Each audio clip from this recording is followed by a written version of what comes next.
Assalamualaikum warahmatullahi wabarakatuh. Bertemu kembali bersama saya Bapak Warsim di channel kita dari Jendela SD. Hari ini kita akan melanjutkan pembelajaran kita untuk kelas 5 tema 1, organ gerak hewan dan manusia. Subtema 2, manusia dan lingkungan, pada pembelajaran yang ke-6. Di pembelajaran kita yang ke-6 kali ini, fokus pembelajaran kita adalah bahasa Indonesia, IPA, dan SPDP. Sebelum kita mulai belajar, mari kita berdoa terlebih dahulu. Berdoa mulai. Berdoa selesai. Oh ya, jangan lupa tekan dulu tombol subscribe dan aktifkan loncengnya supaya kamu tidak ketinggalan update video dari channel ini. Baiklah, mari kita ikuti pembelajaran berikut ini. Pak Anto dan Benny kaget. Tiba-tiba terdengar suara teriakan minta tolong. Mereka berdua pun segera mencari dan menghampiri sumber suara tersebut. Oh, ternyata kaki salah satu pekerja kesleo karena terpeleset saat melangkah keluar dari sawah. Dia nampak kesakitan sekali. Kenapa dengan Pak Bejo, Pak? Tanya Benny khawatir. Oh, kaki Pak Bejo kesleo. Rasanya sakit sekali, jawab Pak Anto. Apa itu kesleo, Pak? Tanya Benny penasaran.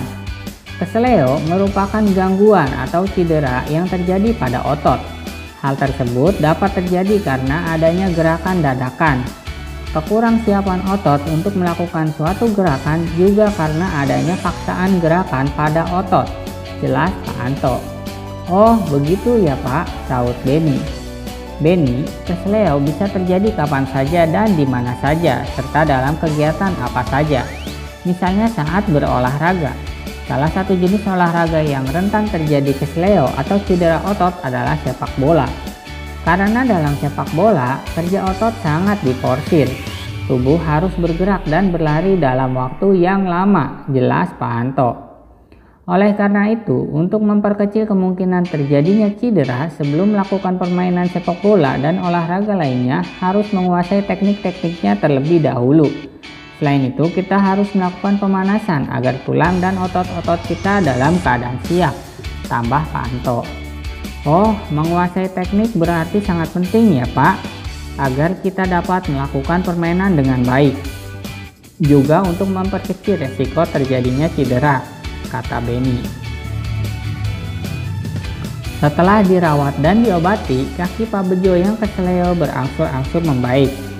Dari yang sebelumnya tidak bisa digerakkan dan sakit, kini sudah bisa digerakkan tanpa terasa sakit. Kaki Pak Bejo sudah bisa ditekuk, diluruskan, dan diputar-putar. Pak Anto dan Benny pun senang melihatnya. Sekarang kaki Pak Bejo pun bisa digerak-gerakan kembali. Pak Bejo pun dapat melakukan berbagai aktivitas yang memanfaatkan kerja otot. Macam-macam gerak otot.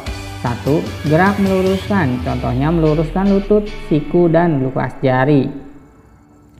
2. Gerak menekan ke bawah atau menurunkan. 3. Gerak memutar lengan sehingga telapak tangan menelungkup. 4. Gerak menjauhkan, contohnya gerak tungkai menjauhkan diri dari sumbu tubuh. 5. Gerak yang memutar lengan sehingga tangan menengadah. 6. Gerak yang mendekatkan sumbu tubuh, contohnya gerak yang mendekatkan tungkai dengan sumbu tubuh. 7. Gerak yang membengkokkan, contohnya membengkokkan siku, ruas jari, dan lutut. Ayo mengamati. Kamu telah mengetahui berbagai macam gerak otot, termasuk macam gerak otot yang manakah gerakan-gerakan pada gambar berikut ini. Nah, di sana terdapat banyak gambar ya. Baiklah, maka alternatif jawaban yang bisa kamu berikan adalah gambar pertama itu contoh gerakan membengkokkan, gambar kedua itu contoh gerakan menurunkan, gambar ketiga itu contoh gerakan mendekatkan, gambar keempat itu contoh gerakan meluruskan, gambar kelima itu contoh gambar memutar lengan, dan gambar keenam itu contoh gambar menjauhkan. Ayo berkreasi. Untuk menambah pemahamanmu mengenai otot, buatlah model sederhana dengan menggunakan styrofoam. Kegiatan ini dapat kamu lakukan bersama dengan kelompokmu. Siapkan alat dan bahan: 1 lembar styrofoam, pensil, spidol warna, pemotong atau cutter. Langkah kerjanya: 1. Menggambar pola pada styrofoam menggunakan pensil. 2. Memotong styrofoam sesuai pola. 3. Memberikan warna yang berbeda pada tiap-tiap jenis otot. 4. Merangkai tiap jenis potongan sesuai gambar berikut. Perhatikan contoh berikut. Nah, di sana terdapat contoh gambarnya ya. Silahkan kalian buat menggunakan styrofoam. Banyak fungsi dari jaringan otot pada tubuh manusia, namun terkadang orang kurang memerhatikan cara menjaga kesehatan otot. Oleh karena itu sering terjadi kram, nyeri, atau cedera otot yang cukup menyakitkan. Bagaimana cara menjaga kesehatan otot? Cara menjaga dan merawat kesehatan otot pada manusia adalah sebagai berikut. 1. Menghindari gerakan yang membebani otot secara berlebihan. Agar terhindar dari gangguan atau cedera pada otot, maka kita harus menghindari kegiatan atau gerakan yang dipaksakan, gerakan tiba-tiba, dan kegiatan-kegiatan yang terlalu membebani kerja otot. 2. Melakukan peregangan. Lakukan beberapa gerakan peregangan sebelum dan sesudah melakukan aktivitas tertentu yang memanfaatkan kerja otot dalam jangka waktu yang lama, seperti saat melakukan olahraga, berjalan jauh, dan berlari. 3. Melakukan latihan rutin. Banyak latihan fisik yang dapat kita lakukan untuk menjaga kesehatan otot. Latihan rutin ini dapat dilakukan dengan beban maupun tanpa beban. Bisa dilakukan di dalam maupun di luar ruangan, misalnya jogging, bersepeda, latihan kebugaran di pusat kebugaran, dan lain-lain. 4. Memenuhi kebutuhan cairan tubuh. Kebutuhan cairan setiap orang berbeda-beda. Sedikitnya mengonsumsi 6 gelas air sehari agar dapat menjaga kesehatan tubuh. Cairan dapat membantu otot melemah serta berkontraksi, serta dapat melembabkan sel-sel otot, sehingga tidak mudah mengalami ketegangan. 5. Mengonsumsi makanan yang bergizi dan bermanfaat bagi otot. Banyak jenis makanan yang mengandung gizi yang baik bagi otot, khususnya untuk pembentukan otot. Makanan-makanan tersebut antara lain putih telur, susu, ikan tuna, sayur brokoli, dada ayam, daging sapi, minyak ikan, keju, kacang almond, dan kacang Arab, serta bayam. 6. Meringankan nyeri otot. Gunakan krim khusus otot untuk menimbulkan rasa hangat sehingga otot yang kram menjadi lebih rileks. Ayo membaca. Aderai, binaragawan perkasa Indonesia. Aderai adalah sosok pria perkasa yang sangat terkenal di Indonesia, bahkan di dunia. Sebagai binaragawan Indonesia, banyak sudah prestasi yang diraihnya, baik di tingkat nasional maupun internasional. Saat ini Aderai telah pensiun sebagai atlet binaraga.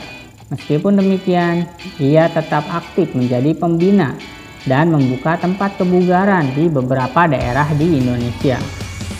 Pada waktu kecil, Aderai hanya seorang anak kecil yang memiliki tubuh kurus, bahkan bisa dibilang sangat kurus. Pada umur 10 tahun, Aderai hanya memiliki berat badan 25 kg, bahkan hingga mencapai remaja dengan tinggi 183 cm, berat badan Aderai hanya 55 kg. Aderai, dia memiliki minat yang tinggi dalam bidang olahraga. Pada awalnya dia menggeluti bidang olahraga bulu tangkis. Namun, Aderai tidak begitu lama menggeluti bulu tangkis. Hingga pada akhirnya dia lebih memilih untuk menjadi seorang atlet binaraga. Prestasi pertama Aderai dalam bidang binaraga diraih pada tahun 1995. Prestasi tersebut memicunya untuk terus aktif mengikuti berbagai kejuaraan, mulai dari lingkup kecil hingga besar, mulai dari lokal, nasional, hingga internasional. Hingga akhirnya Aderai terus berkembang dan meraih prestasi demi prestasi dari berbagai kejuaraan. Masalah prestasi yang diraih Aderai tidak perlu diragukan lagi. Dari berbagai kejuaraan yang diikutinya selalu membuahkan hasil yang mengagumkan. Salah satunya kemenangannya di Muslemania World atau kejuaraan dunia binaraga kelas berat ringan. Dari situlah kemudian membawa Aderai menuju ke kejuaraan multi event Asia Tenggara atau SEA Games pada tahun 1997. Pada kejuaraan tersebut, Aderai pun mampu mempersembahkan emas bagi bangsa Indonesia. Bahkan setelah itu masih banyak piala dan medali yang dia raih dari berbagai kejuaraan tingkat nasional dan internasional. Berkat prestasi-prestasinya itulah Aderai turut mempromosikan binaraga di Indonesia. Dari sebelumnya yang sepi peminat hingga akhirnya olahraga binaraga menjadi olahraga yang banyak diminati di Indonesia, baik oleh pria maupun wanita. Setelah pensiun sebagai atlet pun, Aderai masih berkecimpung dalam dunia binaraga. Dia membuka beberapa pusat latihan dan kebugaran di beberapa daerah. Selain itu, Aderai juga menjual suplemen dan melakukan pelatihan sertifikasi untuk para profesional di bidang fitness. Ade juga aktif mengampanyekan hidup sehat melalui fitness dengan menerbitkan buku dan majalah, serta menjadi pembicara di berbagai seminar dan acara. Berdasarkan bacaan di atas, temukan ide pokok masing-masing paragraf. Nah, di sana terdapat tabel ya. Baiklah, mari kita coba lengkapi. Untuk paragraf yang pertama, ide pokoknya, Aderai adalah binaragawan yang tidak hanya terkenal di Indonesia tetapi juga di dunia. Paragraf kedua, ide pokoknya, pada waktu kecil, Aderai hanya seorang anak kecil yang memiliki tubuh kurus, bahkan bisa dibilang sangat kurus. Paragraf ketiga, ide pokoknya, Aderai memiliki minat yang tinggi dalam bidang olahraga. Paragraf keempat, ide pokoknya, prestasi pertama Aderai dalam binaraga diraih pada tahun 1995. Paragraf kelima, ide pokoknya, prestasi yang diraih Aderai tidak perlu diragukan lagi. Paragraf keenam, ide pokoknya, berkat prestasi-prestasinya itulah Aderai turut mempromosikan binaraga di Indonesia. Dan paragraf ketujuh, ide pokoknya, setelah pensiun sebagai atlet, Aderai masih tetap berkecimpung dalam dunia binaraga. Seorang atlet binaraga memerlukan latihan yang rutin, terukur, dan membutuhkan waktu yang tidak sebentar dalam membentuk otot-ototnya. Selain itu, mereka juga menjaga sekali pola makannya, tentunya dengan pola makan yang sehat. Mereka sangat memerhatikan asupan makanannya mulai dari gizi, komposisi, porsi, dan kebersihannya. Jadi, untuk menjadi seorang binaragawan tidak bisa dilakukan secara instan dengan hanya minum obat-obatan atau suplemen penambah massa otot saja. Apalagi sampai mengonsumsi bahan-bahan berbahaya hanya sekedar ingin cepat mendapatkan otot yang besar. Ayo berkreasi, buatlah gambar cover tentang bacaan yang berjudul Aderai Binaragawan Perkasa Indonesia. Namun sebelumnya coba ingatlah kembali unsur-unsur dan ragam desain dalam membuat gambar cover. Nah, di sana terdapat tabel ya, gambar cover di antara unsur-unsur dengan ragam desainnya.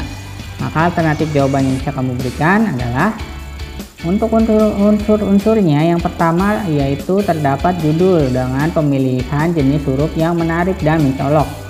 2. Terdapat kalimat penjelas judul yang singkat dan mudah dipahami. 3. Terdapat nama penulis. 4. Terdapat identitas penerbit. 5. Menyertakan gambar yang menarik. 6. Terdapat sinopsis isi buku pada sisi belakang. Dan 7. Terdapat identitas buku pada punggung buku. Kemudian ragam desainnya yang pertama adalah cover dengan latar berwarna putih dan tulisan sederhana. Pada jenis ini tidak ada gambar yang memenuhi halaman, bahkan terkadang hanya berisi judul, nama pengarang, dan nama penerbit. Dengan demikian, yang nampak dominan adalah warna putih dan ruang kosong. Ruang kosong semacam ini dimaksudkan sebagai ruang yang lega agar mata tidak sesak terpenuhi oleh gambar. 2. Desain penuh warna dan gambar. Pada jenis ini, bagian yang dominan adalah gambar, ilustrasi, dan judul. Selain itu juga disajikan permainan warna yang mencolok dan bervariasi. Buatlah gambar cover pada kolom berikut. Nah, di sana terdapat kolom untuk menggambar cover ya. Maka alternatif cover yang bisa kamu berikan adalah sebagai berikut. Benny senang sekali hari ini. Dia senang bisa membantu Pak Anto. Penny pun juga dapat pengetahuan dan wawasan baru dari Pak Anto. Baiklah, cukup sekian video pembelajaran hari ini dari Bapak. Like jika kalian suka videonya, dislike jika tidak suka, serta jangan lupa share kepada teman-teman kalian yang kelas 5 SD, agar mereka lebih mudah dalam memahami pembelajaran yang sama. Tuliskan juga komentar kalian pada kolom komentar di bawah, supaya Bapak tahu di mana saja hal-hal yang perlu diperbaiki. Subscribe channel ini supaya terus berkembang dan memberikan informasi yang menarik dan informatif kepada kalian. Kurang lebihnya Bapak mohon maaf. Bapak akhiri. Terima kasih. Wassalamualaikum warahmatullahi wabarakatuh.